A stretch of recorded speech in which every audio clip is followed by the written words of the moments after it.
Cosplay Secretary Kristi Noem has made a series of public statements that should stop people cold. Not because of politics, but because of what they reveal about power, truth, and accountability. And once you really think through what she is saying, this becomes deeply concerning. In one interview with Jake Tapper, Noem repeatedly refused to answer simple, direct questions about her actions and decisions. And not once, not twice, but again and again and again and again. You've also been criticized for your comments. The shooting, we should note, was Wednesday at 10:37 a.m. Eastern. Just over 2 hours later, the Department of Homeland Security put out a statement definitively asserting what had happened, defending the ICE agent, accusing Renee Good of domestic terrorism. That's a characterization that you reiterated in a press conference half an hour later. Now, Republican Senator Thom Tillis said, quote, "It was very unusual to have a senior law enforcement official to draw a conclusion about an event where the scene was still being processed. Generally speaking, law enforcement would recognize that a life was lost, that families are changed forever, the shooter's life will change forever. We're collecting video. We're trying to assess the situation." Why did you not wait for an investigation before making your comments? Oh, well, everything that I've said has been proven to be factual and the truth. This administration wants to operate in transparency. Well, with all due respect, Secretary, the first thing you said was, quote, "What happened was our ICE officers were out in an enforcement action. They got stuck in the snow. Correct. Because of the adverse weather that is in Minneapolis. They were attempting to push out their vehicle, and a woman attacked them and those surrounding them and attempted to run them over and ram them with her vehicle." That's not what happened. We all saw what happened. It absolutely is what happened. Those officers had been out in enforcement action. You said that the woman attacked them and surrounded them and attempted to run them over and ram them with her vehicle.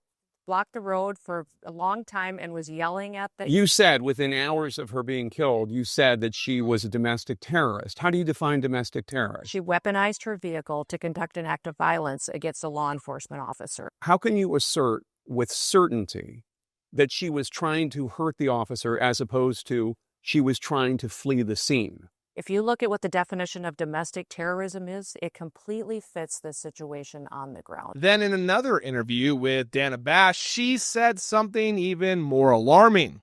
She said, and I quote, "We can't trust our government." We can't trust the government. And having access, that's our reasonable data. Yeah. Oh, absolutely. You are the government.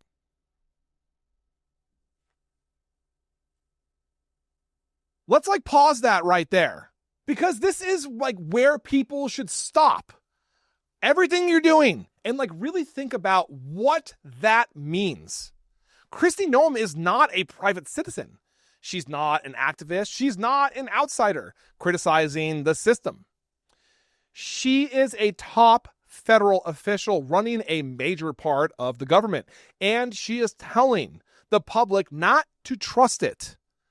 That raises a question that can't be brushed aside. If a government official truly believes that the government cannot be trusted, there are only two possibilities.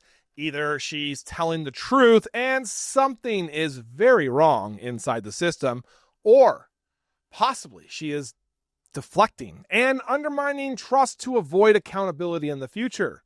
Either way, that is extremely dangerous. Instead of answering questions, correcting the record, or submitting to oversight, Noem is doing something else. She is undermining public trust while continuing to consolidate power. Now, I guess some people hear, this and immediately ask, is this impeachable? You are actually asking the wrong question.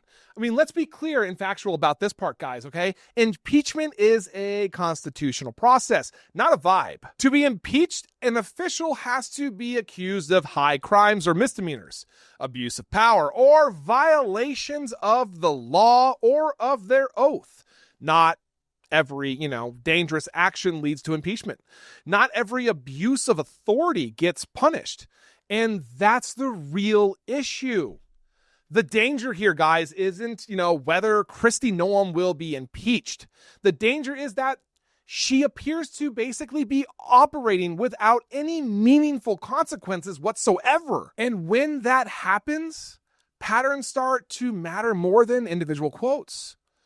I mean, across recent interviews and actions, a clear pattern is emerging, refusing to answer basic oversight questions, dismissing criticism instead of addressing facts, framing accountability as an attack or distrust, and suggesting that the government cannot be trusted while she still remains in charge of part of it. That creates a system where power increases, transparency decreases, and basic oversight becomes optional. Once that balance breaks, abuse becomes easier. You think that's it, but this is where it stops being abstract, okay? Kristi Noem oversees agencies that directly affect people's lives. I mean, immigration enforcement, border policy, surveillance and security, emergency authority. And then when someone in that position refuses oversight, discredits institutions, and signals that rules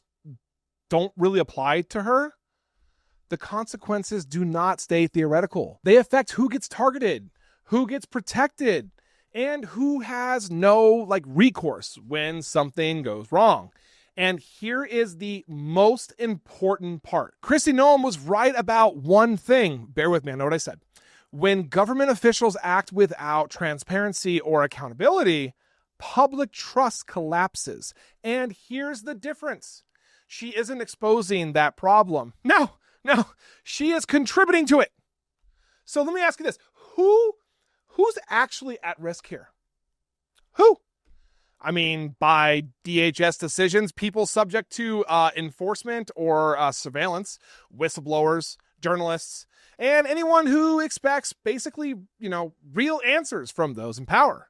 So we're moving from accountable leadership to unaccountable authority that shrugs off oversight. And this matters right now because democracies don't usually fall in one dramatic moment. They slowly and painfully erode when leaders refuse questions or treat oversight as, hostile, and normalize, distrust while demanding obedience. So when no one is held accountable, power doesn't just correct itself, guys. It expands. Thank you for watching. I am Jared Zisser, and this is Ring of Fire. Please like, comment, and subscribe, and turn on notifications to make sure you are informed about everything important in progressive politics today. And if you are looking for fact-based independent reporting all day, every day, follow me here on Instagram or here on Facebook. See you in the next video.